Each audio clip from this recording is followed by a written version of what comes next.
Hello everyone, a very good afternoon to all of you. Hope all of you are doing well and welcome to everyone in SST NCERT series. जैसा कि आप सभी को पता है कि हम क्लास 6 से क्लास 8 तक की SST सीटेट पेपर 2 का सिलेबस पूरा डिस्कस कर रहे हैं, जिसमें ये हमारा ज्योग्राफी क्लास 8 के ज्योग्राफी का सेकंड चैप्टर है।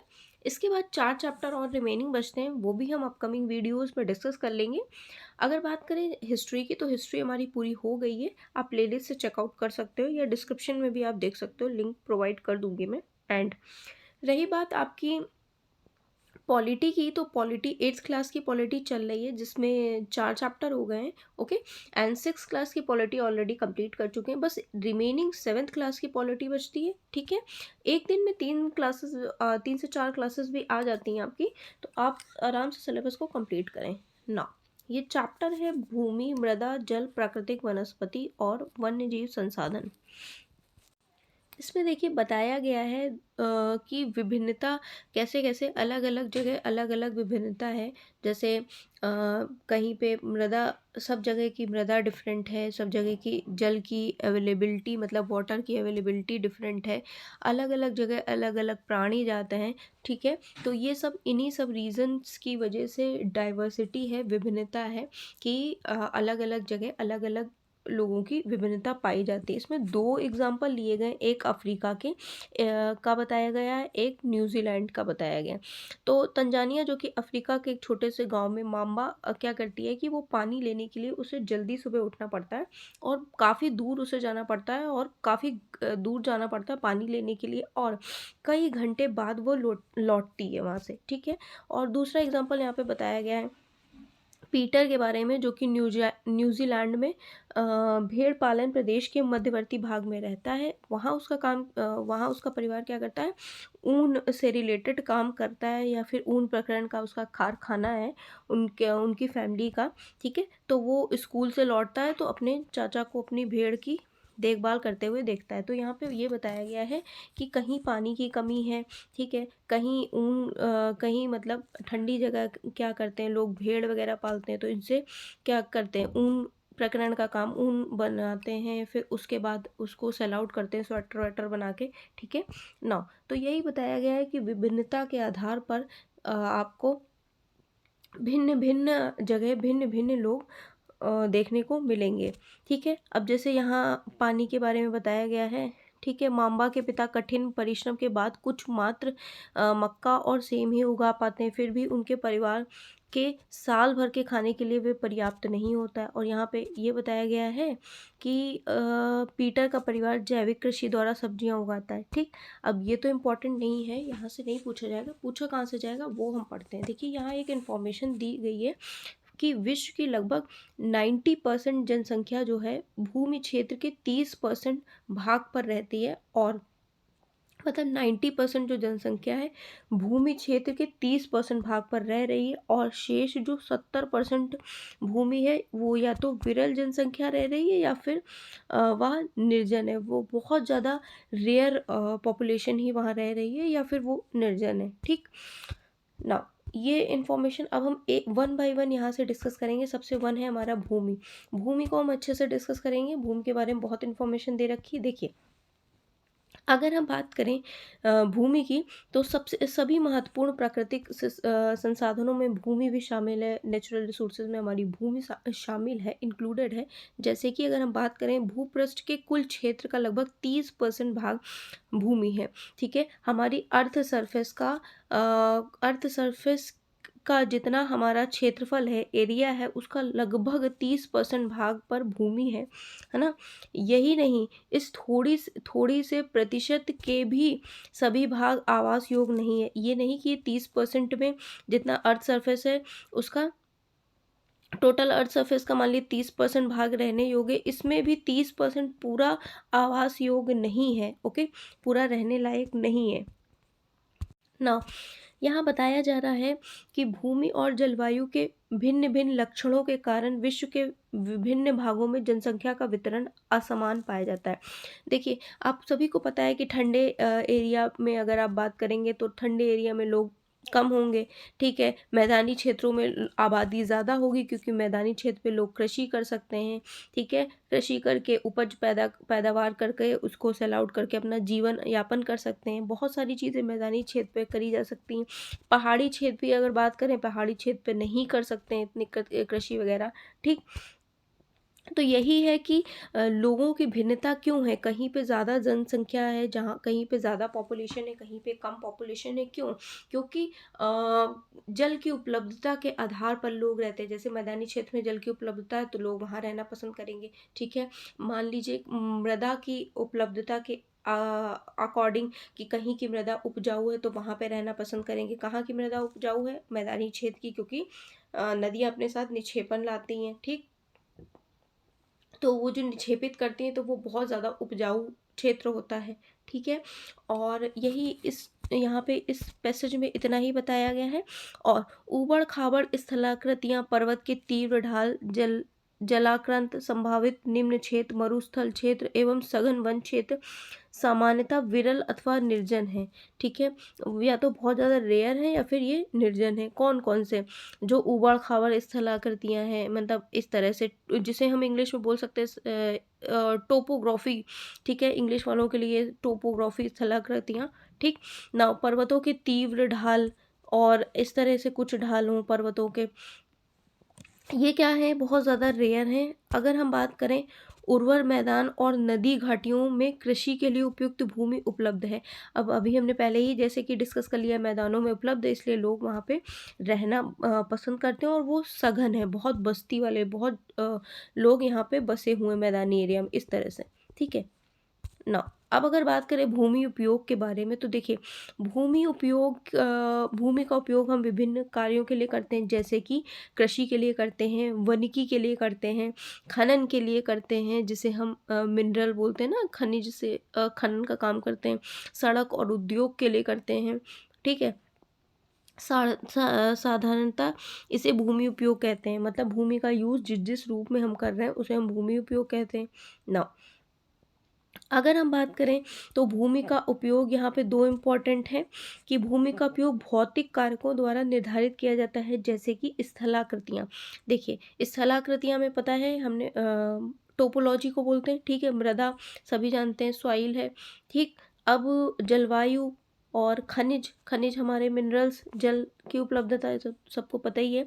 इन सभी के अकॉर्डिंग निर्धारित होता है। और मानवीय कारक जैसे कि जनसंख्या और प्रौद्योगिकी भी भूमि उपयोगिता के महत्वपूर्ण अंग हैं।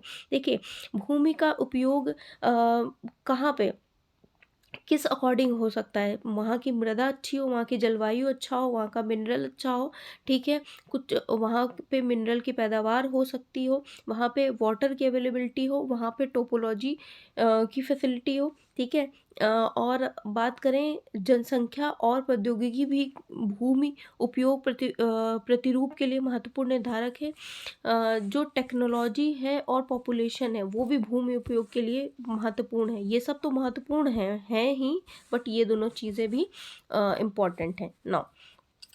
अगर हम बात करें स्वामित्व के आधार पर तो दो भागों में भूमि को फिर से डिवाइड किया गया है। एक निजी भूमि, ठीक है।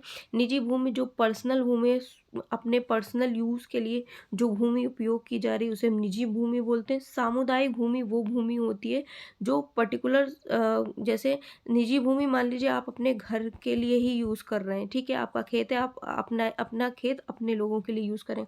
सामुदायिक, मान लीजिए आपने ये बना दिया है, इसमें आपके गाँव में, मान लीजिए आपके गाँव में जिस गली में आप रहते हैं सभी कोई यूज़ कर रहा है तो वो सामुदायिक भूमि हो जाएगी, है ना।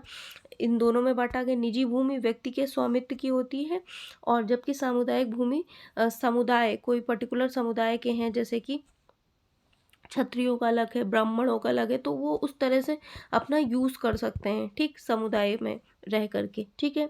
सामान्य रूप से इसका उपयोग समुदाय से संबंधित व्यक्तियों के लिए किया जाता है, जैसे चारा, फल, नट या औषध बूटियों को एकत्रित करने के लिए। इस सामुदायिक भूमि को साझा संपत्ति संसाधन भी बोलते हैं, जहाँ पे लोग साझेदारी कर कर भूमि को यूज़ कर लें उसे बोलते हैं, ठीक है। वो कोई भी हो सकता है, वो तो जस्ट मैंने एक एग्जांपल दे दिया कि भिन्न भिन्न जातियों से कोई मतलब नहीं है, और भी लोग हो सकते हैं, ठीक है।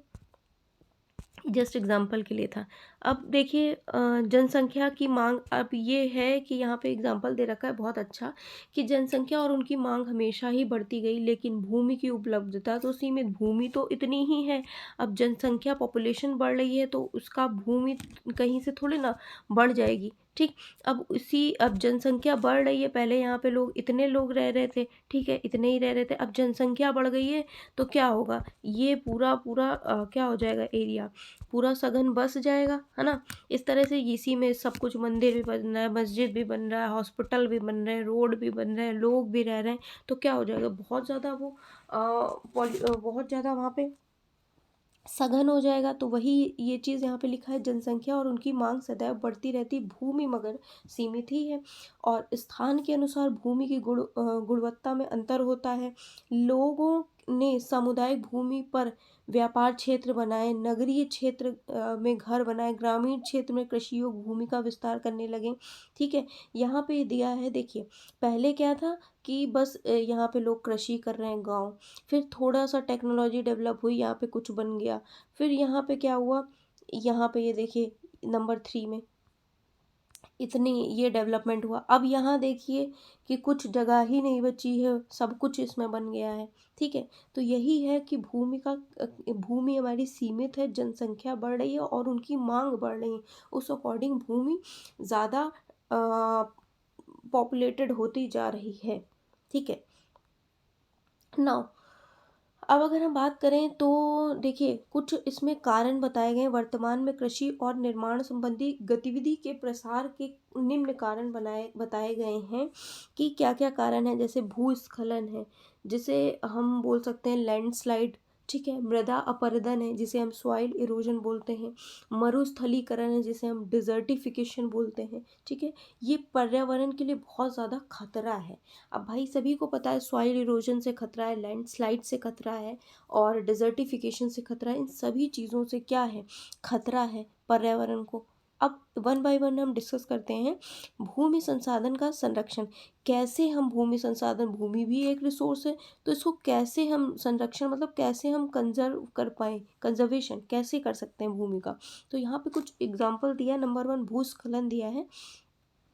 तो देखिए भूस्खलन की अगर हम बात करें तो भूस्खलन को एक शब्द में समझें तो भूमि का गिरना, लैंडस्लाइड होना, ठीक है। अब ये पहाड़ी क्षेत्रों में ज़्यादा होगा, ओके। भूस्खलन को सामान्य रूप से शैल, मलबा या ढाल से गिरने वाली मिट्टी, पहाड़ी क्षेत्र में ज़्यादा होता है ना लैंडस्लाइड वगैरह, आप ने सुना होगा या गए होंगे, देखा होगा। तो वहाँ पे मिट्टी के बहुत वृहद संचालन के रूप में परिभाषित किया जा सकता है। प्रायः भूकंप, बाढ़, ज्वालामुखी के साथ घटित होते हैं, ओके।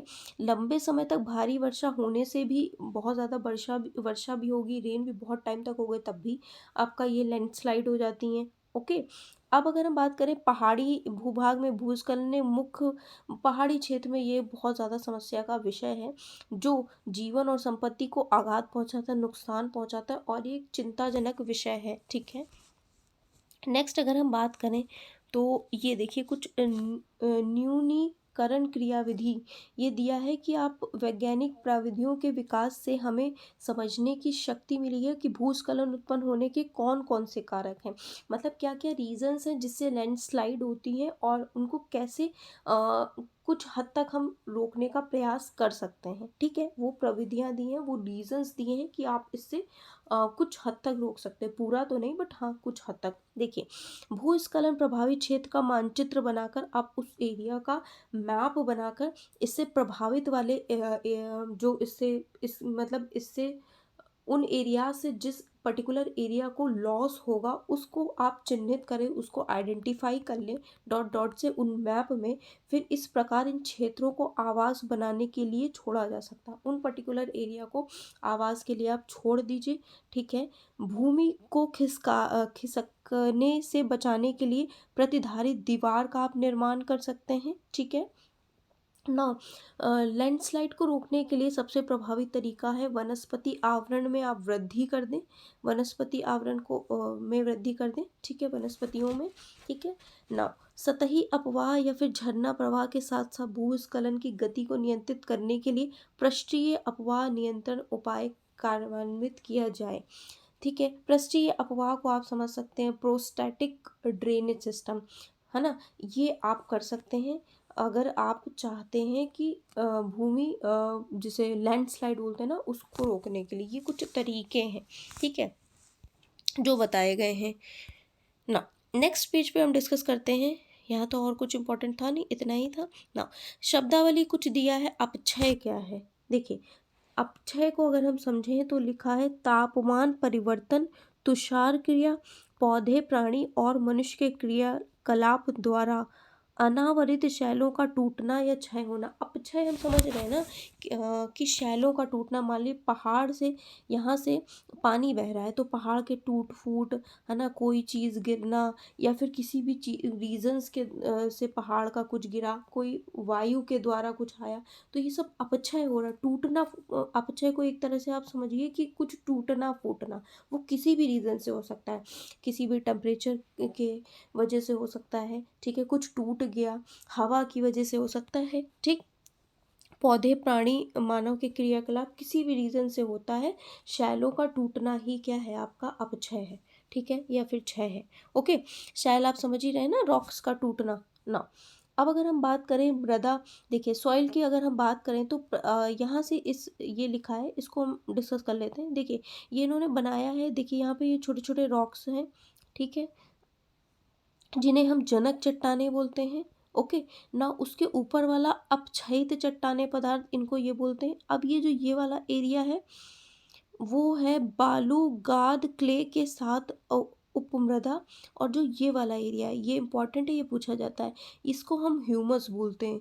ह्यूमस को इंग्लिश में भी ह्यूमस ही बोलते हैं। और वनस्पति के साथ ऊपरी मृदा, ह्यूमस को इंग्लिश में भी ह्यूमस ही बोलते हैं। ह्यूमस इंपॉर्टेंट है। देखिए, अगर बात करें मृदा का निर्माण, चट्टानों से प्राप्त खनिजों और मृदा मृदा का निर्माण कैसे होता है, यहाँ पे मृदा के बारे में लिखा है। देखिए, मृदा को आप समझ सकते हैं कि पृथ्वी के पृष्ठ पर दानेदार कणों के आवरण की पतली परत, पृथ्वी है, उसके पृष्ठ पर दानेदार कणों के आवरण की पतली परत मृदा कहलाती है, ठीक है, या भूमि से निकटता से जुड़ी होती है, इसे हम मृदा बोलते हैं। ओके, इतना आप समझ लें, इतना इम्पोर्टेंट है ना।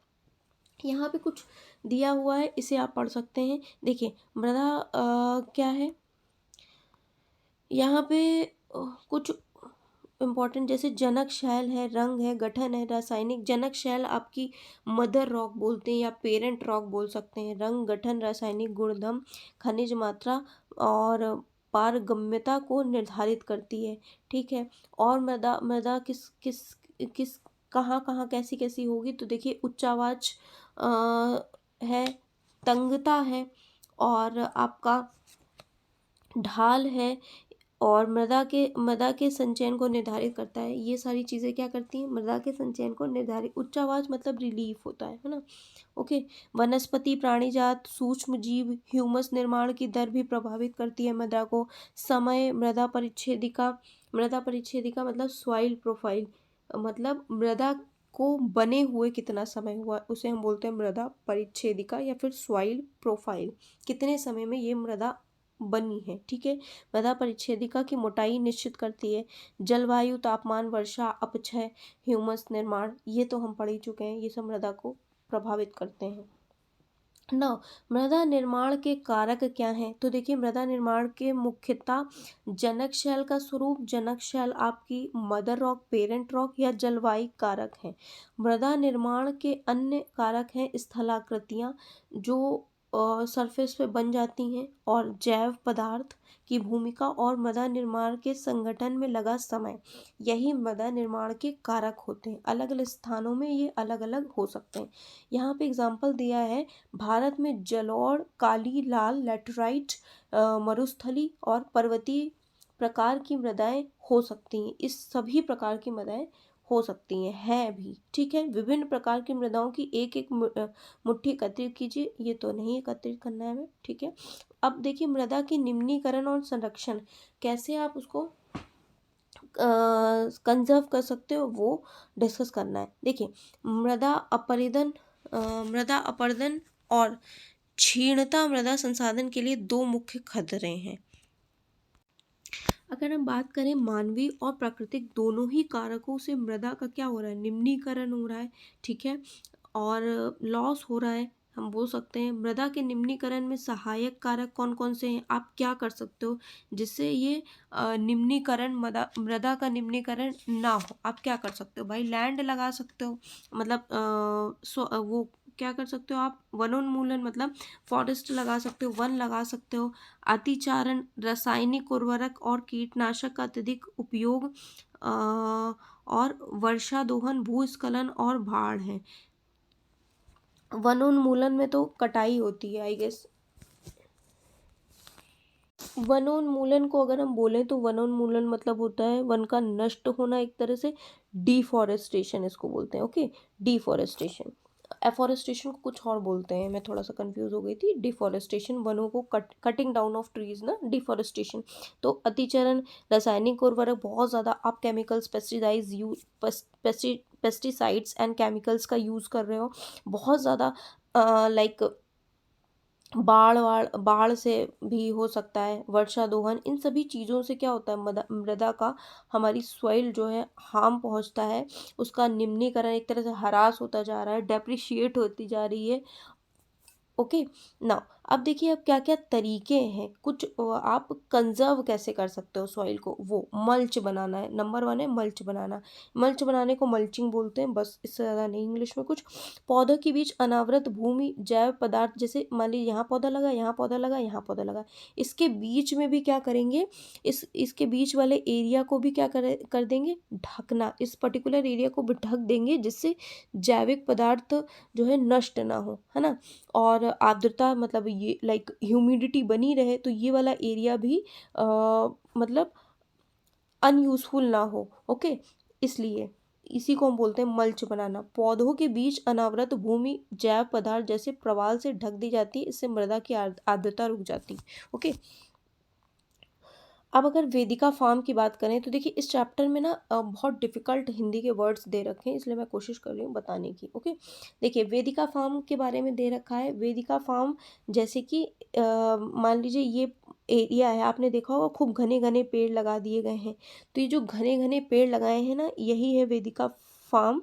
चौड़े समतल सोपान अथवा वेदिका तीव्र ढाल वाले ढालों पर, तीव्र जहाँ पे बहुत ज़्यादा ऐसे तीव्र ढाल होगी वहाँ पे ये होती है वेदिका फार्मिंग। नहीं, ये तो रक्षक मेखलाओं का है, वेदिका फार्मिंग ये है। तीव्र ढाल वाले एरिया पे ये वेदिका फार्मिंग की जाती है। ओके, चौड़े एरिया पे और समतल सोपान पर, चौड़ा एरिया आपको दिख रहा होगा, ये वेदिका फार्मिंग है। ठीक है, ताकि सपाट सतह फसल उगने के लिए उपलब्ध हो पाए, सपाट सतह उपलब्ध हो पाए। ये यहाँ पे ये देखिए ये एरिया है, तो यहाँ पे ये यहाँ पे वेदिका फार्मिंग की जाती है। ठीक है, और इनसे पृष्ठीय प्रवाह और मृदा अपरदन कम होता है। ठीक है, सॉइल इरोजन कम होता है। ओके, पृष्ठीय प्रवाह, प्रोस्टैटिक ड्रेनेज, भूमि का अपवाह जिसे हम बोलते हैं, वो रुक जाता है, इसलिए ये ऐसा किया जाता है। समुच्च रेखीय जुताई क्या होती है, तो देखिए इसे हम कॉन्टेन प्लफिंग बोलते हैं, एक तरह से कॉन्टोर प्लफिंग बोलते हैं इसको, कॉन्टोर प्लफिंग बोलते हैं। ओके, इसमें क्या होता है, पानी में अवरोध हो जाता है, तो उस अवरोध इसमें पानी में अवरोध हो जाएगा, पहाड़ी ढाल पर समोच्च रेखाओं की समानांतर जुताई, ढाल से नीचे बहते जल के लिए प्राकृतिक अवरोध का निर्माण। मतलब एक अवरोध, मतलब एक यहाँ पे जैसे अवरोध, कोई पानी यहाँ पे जा रहा है, यहाँ पे आपने कुछ लगा दिया, तो क्या होगा, पानी रुक जाएगा, उसको अवरोध हो जाएगा। अवरोध को इंग्लिश में क्या कहते हैं मुझे ध्यान नहीं आ रहा है। ठीक है, रुक जाएगा यहाँ पे ये पानी, तो उससे ये होगा, पानी अगर रुक जाएगा तो मिट्टी का कटाव रुक जाएगा, है ना। मान लीजिए ये है आपका, ठीक, इस तरह का एरिया है, आपने यहाँ पे पानी जा रहा है तो आपने इस तरह का कर दिया है, तो यहाँ पे पानी रुकेगा ना, कहीं कहीं एरिया पे इस तरह से आपने कुछ बना दिया है तो रुकेगा पानी, तो उससे होगा, पानी जब जाएगा तो अपने साथ मिट्टी भी तो लेके जाएगा, तो क्या होगा कि मिट्टी का कटाव रुक जाएगा, इसलिए ऐसा किया जाता है। ठीक है, रक्षक मेखलाओं की बात करें तो देखिए रक्षक मेखलाएं ये बनाई जाती हैं, घने घने पेड़ लगाए जाते हैं, तटीय प्रदेश और शुष्क, ये ठंड वाले एरिया में ही होते हैं, जिससे ये होगा कि देखिए इसमें होगा ये कि पवन जो हवा होती है वो बहुत ज़्यादा गति से चलती है, तो मृदा के आवरण को क्या करती है, उसको भी उड़ा कर ले जाएगी। इस वजह से ये ऐसा किया जाता है कि तटीय प्रदेश और शुष्क प्रदेश में पवन गति को रोकने के लिए वृक्ष क्या करते हैं, कतार में लगाए जाते हैं, ताकि मृदा आवरण को बचाया जा सके, है ना, मृदा के आवरण को बचाया जा सके। अब अगर बात करें समोच्च रेखीय रोधिकाएं, ये हम डिस्कस कर चुके हैं। समोच्च रेखीय रेखाओं पर आधारित क्या है, बनाने के लिए पत्थर, घास, मृदा का उपयोग इनका किया जाता है, कि किसी पत्थर से या किसी बाड़ टाइप का ऐसे बना दिया, घास से, मृदा से, उसे रोका जाता है ना। ये क्रियाकलाप हैं, इनको नहीं पढ़ना है। चट्टान बांध क्या होती हैं, देखिए, या जल के प्रवाह को कम करने के लिए बनाए जाते हैं। जल के प्रवाह को कम करने के लिए चट्टान बांधे बनाई जाती है। नालियों की रक्षा करती है और मृदा क्षति को रोकती है, सॉइल लॉस को कम करती है। ठीक है। बीज की फसल उगाना, देखिए बीज की फसल ये है कि मान लीजिए किसी सीजन में कोई फसल होती है, कोई किसी की चीज़ की पैदावार होती है, किसी सीजन में किसी की होती। जो मान लीजिए कुछ सीजन ऐसा होगा खाली, तो उसको खाली ना छोड़ना, उस सीजन में भी कुछ आप अपने लैंड पे बोलो, उगा लो, उसे बोलते हैं बीज की फसल उगाना। ओके ना, इतना हमने पढ़ लिया। अब हम जल की बात करते हैं। जल क्या है? जल एक, देखिए जल एक महत्वपूर्ण नवीकरणीय प्राकृतिक संसाधन, नवीकरणीय प्राकृतिक संसाधन पढ़ चुके हैं, रिन्यूएबल रिसोर्स। ठीक है। इसमें भी क्या है, हम सभी को पता है कि 3/4 भाग हमारा क्या है, जल से ढका हुआ है। इसीलिए इसे क्या बोलते हैं, जलग्रह के नाम से कहना उपयुक्त है। लगभग 3.5 अरब वर्ष पहले जीवन आदि महासागरों में ही प्रारंभ हुआ था। यद्यपि आज भी महासागर पृथ्वी की सतह के 2/3 भाग से ढके हुए हैं और विविध प्रकार के पौधे और जंतुओं को मदद करते हैं। ठीक है। अब अगर हम बात करें, महासागर का जल बहुत ज़्यादा सॉल्टी, बहुत ज़्यादा लवणीय है और मानवीय उपयोग के लिए उपयुक्त नहीं। बहुत ज़्यादा साल्टी होगा तो हम कैसे यूज़ कर पाएंगे, किसी चीज़ में नहीं यूज़ कर पाएंगे। और अगर हम बात करें जो नॉन सॉल्टी है, वो केवल 2.7% है। ओके, टोटल जितना अवेलेबल है उसका 2.7। अब इस 2.7 में भी क्या है, 70% जो है, 2 मतलब कुछ अमाउंट है, मान लीजिए 1,000 ले लिया, इसका सिर्फ 2.7% क्या है आपका, अनसॉल्टी है, जो हम बोल सकते हैं पीने योग्य है। ठीक है। इसका जो अमाउंट आता है उसका 70%, उसका भी सिर्फ 70% क्या है, 70% तो बर्फ़ की चादर और हिमानी के रूप में ही ढका हुआ है, जैसे कि अंटार्कटिका है और ग्रीनलैंड है, पर्वतीय प्रदेशों में। फिर बचा कितना, जो बचा है उसी को हम फिर अपनी स्थिति के कारण ये मनुष्य ही की पहुंच से बाहर है, तो वो 70% तो हम यूज़ नहीं कर पाएंगे। केवल 1% जल अलवण जल उपलब्ध है, सिर्फ 1% ये बता रहे हैं। ओके, वही मानव उपभोग के लिए उपयुक्त है, मतलब 1% ही बता रहे हैं। और देखिए यहाँ पे एक क्रियाकलाप दे रखा है कि मान लीजिए कोई आपका टैप बह रहा हो, तो वो 1 साल में अगर कंटिन्यूएशन में वो बह रहा है तो 1200 लीटर जल आपका नष्ट करता है, व्यर्थ करता है। तो इस चीज़ को हमें ध्यान रखना चाहिए और किसी भी मतलब ऐसे नल को, ऐसे टैप को रिपेयर करवा लेना चाहिए। ठीक है। यहाँ पे बताया गया है औसत एक व्यक्ति कितना पानी यूज़ करता है, तो 150 लीटर प्रति व्यक्ति एक इंसान 150 लीटर हर दिन यूज़ करता है पानी पीने को, खाना में, और वस्त्र, ये सब चीज़ें लिखी है। देखिए जल चक्र हम सभी पढ़ चुके हैं, वाटर साइकिल क्या है, तो इसे बार बार पढ़ने की ज़रूरत नहीं है। पृथ्वी पर जल ना बढ़ाया जा सके और जल ना घटाया जा सके, इसकी कुल मात्रा स्थिर है। इस प्रचुरता में विविधता पाई जाती, प्रचुरता में विविधता प्रतीत होती, क्योंकि ये वाष्पीकरण होता है, फिर वर्षण होता है, और वहाँ की प्रक्रिया द्वारा महासागर, वायु, भूमि और पुनः महासागर के चक्रण द्वारा निरंतर, जिसे हम जल चक्र कहते हैं, पहले भी हम पढ़ चुके हैं। अब देखिए यहाँ पे एक इन्फॉर्मेशन दे रखा है कि सौराष्ट्र प्रदेश में 1.25 लाख जनसंख्या वाला अमरेली शहर पास के तालुके, मतलब इन्होंने बताया सौराष्ट्र में इतनी ज़्यादा जनसंख्या, मतलब ये 1.25 लाख जनसंख्या वाला, इतना पॉपुलेटेड है वाला अमरेली शहर है, जो कि क्या करता है, पास के तालुके से पानी खरीद कर लाता है ना, उसी पे निर्भर है। वहाँ पे उन्हें पानी खरीदना पड़ता है क्योंकि अवेलेबल नहीं है। जल उपलब्धता की समस्याएं क्या क्या हैं, देखिए अगर हम बात करें तो विश्व के कई ऐसे प्रदेश हैं जहाँ पे जल की कमी, अभी यहीं पे देख लिया कि ये लोग यहाँ से लाते हैं, ठीक है। अधिकांश शहर ऐसे हैं जैसे कि अफ्रीका है, पश्चिमी एशिया है, दक्षिणी एशिया है, पश्चिम संयुक्त राज्य अमेरिका के भाग हैं, उत्तर पश्चिमी मैक्सिको है, दक्षिण अमेरिका के भाग हैं, संपूर्ण ऑस्ट्रेलिया अलवणीय जल की आपूर्ति की कमी का सामना कर रहा है। और ये देश ऐसे जलवायु प्रदेश में अक्सर स्थित हैं जहाँ पे सूखा पड़ता है, ठीक है। जल का अभाव है तभी तो सूखा पड़ रहा है, तभी तो ये समस्या बनी है। जल संसाधन का संरक्षण देखिए, अब ये देखिए ये हमारी यमुना नदी है, कितना हम लोगों ने इसको मैला कर दिया है, ये दिखाया जा रहा है इसमें। जल संसाधन का संरक्षण, क्या क्या संरक्षण है ये देखिए, इसमें लिखा है इनमें शामिल नाइट्रेट धातु और पीड़कनाशी जल को प्रदूषित कर रहे हैं। जो इसमें जल प्रदूषित कैसे हो रहे हैं, देखिए ये स्प्रिंकलर क्या होता है, एक टप का स्प्रिंकलर जैसे नहीं, यहाँ पे ये जहाँ पे अवेलेबिलिटी है वहीं पे ये छिड़काव के माध्यम से ही पानी जा रहा है जहाँ पे जहाँ जाना है। मतलब मान ली इस एरिया में यहाँ पे पानी हमें लगाना है तो पाइप से लगाएंगे ना तो ज़्यादा पानी चला जाएगा, पूरे में इधर उधर फैलेगा। तो ये जो छिड़कन स्प्रिंक करेंगे ना तो उसी पर्टिकुलर एरिया में जहाँ पे इसकी नीड है वहीं पे ये पानी जाएगा। ये स्प्रिंकलर विधि है, मतलब ये इसलिए यूज़ करा जा रहा है कि पानी को हम फालतू ना बहाएं। ओके, जल संग्रहण पृष्ठीय प्रवाह को बचाने से दूरी वृद्धि स्प्रिंकलन, ठीक है, ये हम डिस्कस कर चुके हैं स्प्रिंकलन क्या है।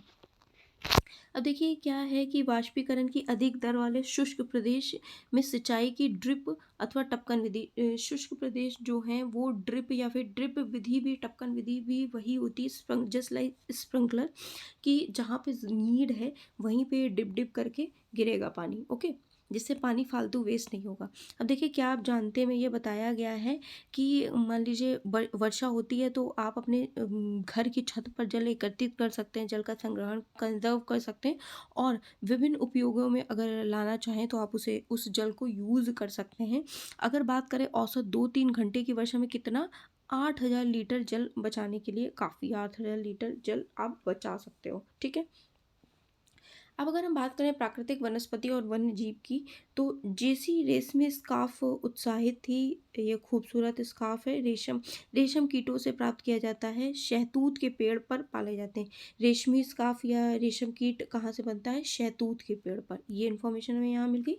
प्राकृतिक वनस्पति और वन्य जीवन केवल स्थलमंडल, जलमंडल, वायुमंडल के बीच जुड़े एक सक्रिय क्षेत्र में ही पाए जाने वाले जैवमंडल, देखिए आप सभी को पता है जैवमंडल बायोस्फीयर वो है जहाँ पे सब कुछ है, लाइक स्थल मंडल भी अवेलेबल है, वायुमंडल भी है, जलमंडल भी, उसका सकरा क्षेत्र पतला एरिया, सकरा क्षेत्र पतला एरिया, वो जो जिसे हम जैवमंडल बोलते हैं। इस जैवमंडल में सब कुछ अवेलेबल है, क्या क्या अवेलेबल है, स्थल मंडल भी है, वायुमंडल भी है, जलमंडल भी, इसीलिए इसे हम जैवमंडल बोलते हैं।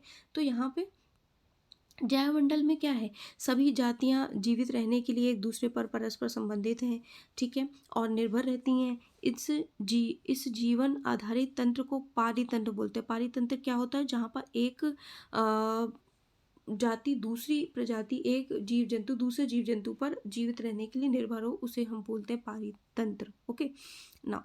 अब देखिए पौधे पौधे हमें इमारती, अब पौधे क्या क्या देते हैं, इमारती लकड़ी प्रदान करते हैं, प्राणियों को आश्रय देते हैं, रहने के लिए शेल्टर देते हैं, ऑक्सीजन देते हैं, सांस लेने के लिए, फसलों को उगाने के लिए आवश्यक, मतलब मृदा की सुरक्षा करते हैं, ओके, रक्षक मेखलाए के रूप में कार्य करते हैं पौधे, और भूमिगत जल को संग्रहण करते हैं, हमें फल, लैक्टस, तारपीन का तेल, गोंद, औषधीय पौधे, कागज प्रदान करते हैं जो आपके अध्ययन के लिए यूज़फुल हैं।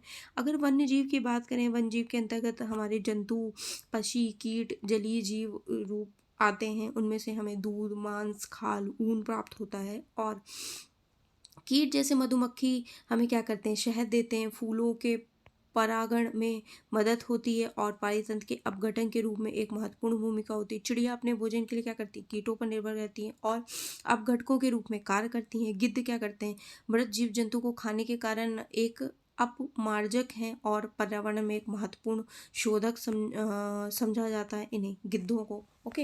यहाँ कुछ इन्फॉर्मेशन दी रखी है कि भारतीय उपमहाद्वीप में जिन पशुओं का उपचार डिक्लोफेनाक और एक्सप्रीन अथवा डिब्रू इब्रू इब्रूप्रोफेन जैसे पीड़ानाशक से किया जाता था, उनके अपमार्जन उपरांत गिद्ध किडनी खराब हो गई और वो मर रहे थे, इसलिए पशुओं पर इन औषधियों के उपयोग करने पर प्रतिबंध बैन लगा दिया गया।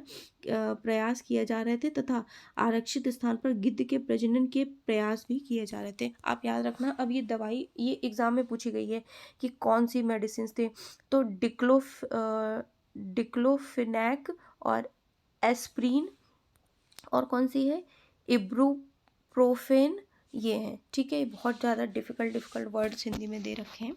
प्राकृतिक वनस्पति का वितरण, अब देखिए कैसे वनस्पति है। वन में है घास स्थल, गुल्म और टुंड्रा। देखिए वन आप सभी जानते हैं कि वन क्या है, जहाँ पे वर्षा होती है ज़्यादा, ठीक है, उसे हमने वन बोल दिया। भारी वर्षा वाले क्षेत्र को हम वन बोलते हैं। घास स्थल में क्या है, सामान्य वर्षा होती, भारी जहाँ वर्षा होगी, ज़्यादा वर्षा होगी, वहाँ क्या होगा, वन होंगे, बड़े बड़े पेड़ उग जाएंगे, तो वो वन हो जाएगा, घना वन हो जाएगा।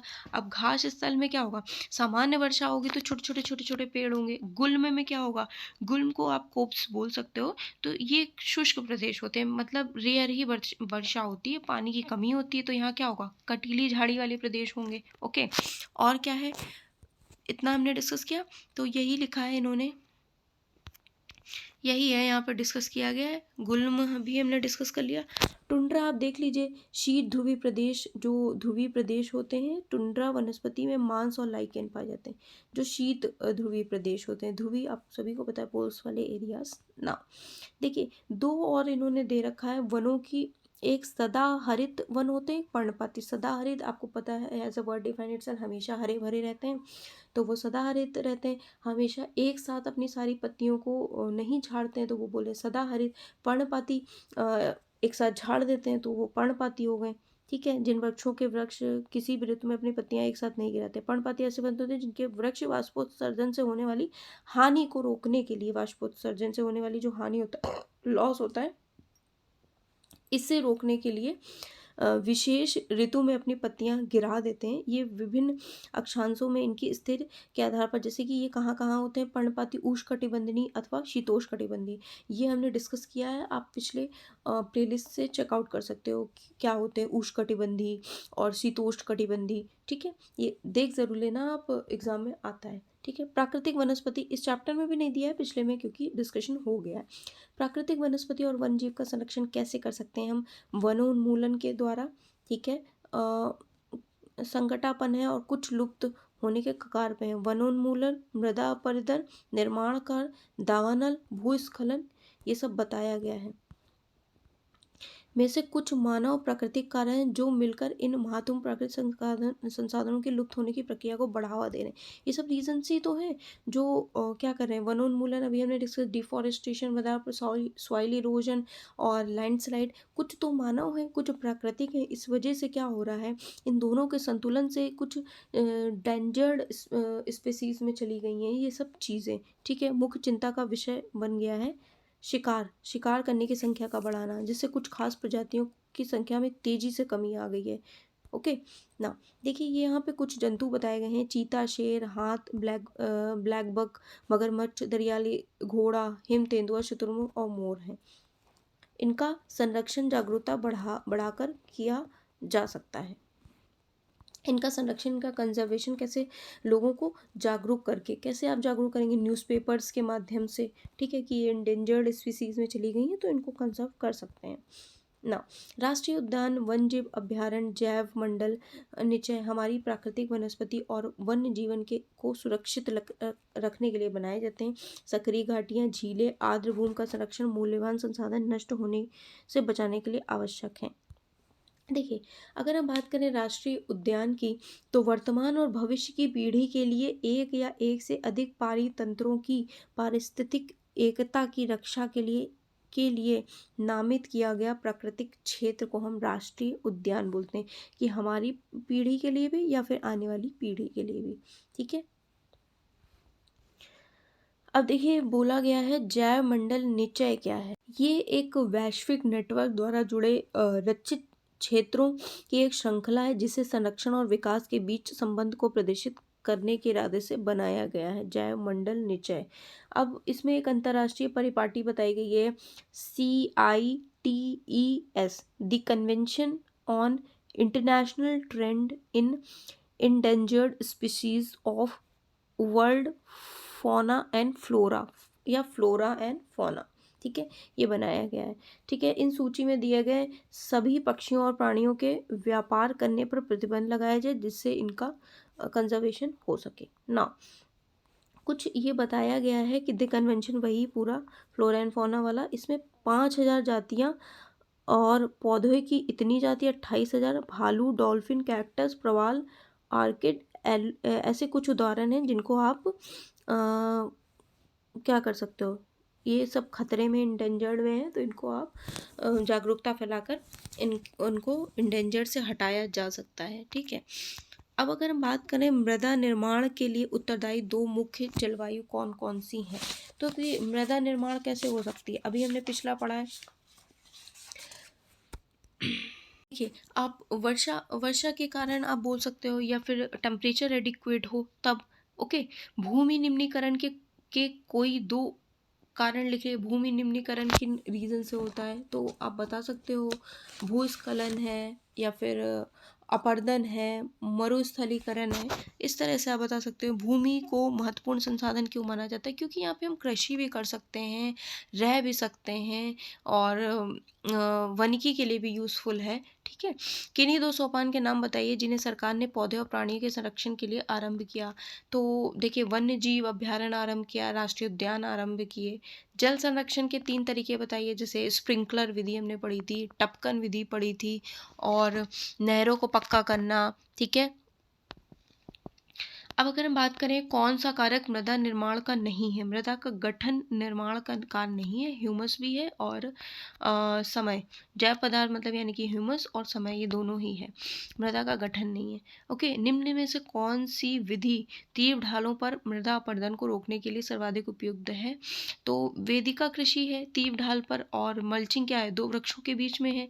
ठीक है, अगर हम बात करें कौन सा प्रकृति के संरक्षण के अनुकूल नहीं है, तो देखिए, खरीदारी के बाद पॉली पैक को नष्ट कर देना ये नहीं है, बाकी नल के उपयोग के बाद टैप बंद करना ये भी है, बल्ब को बंद कर देना चाहिए आवश्यकता के बाद। ठीक है, तो ये भी ठीक है।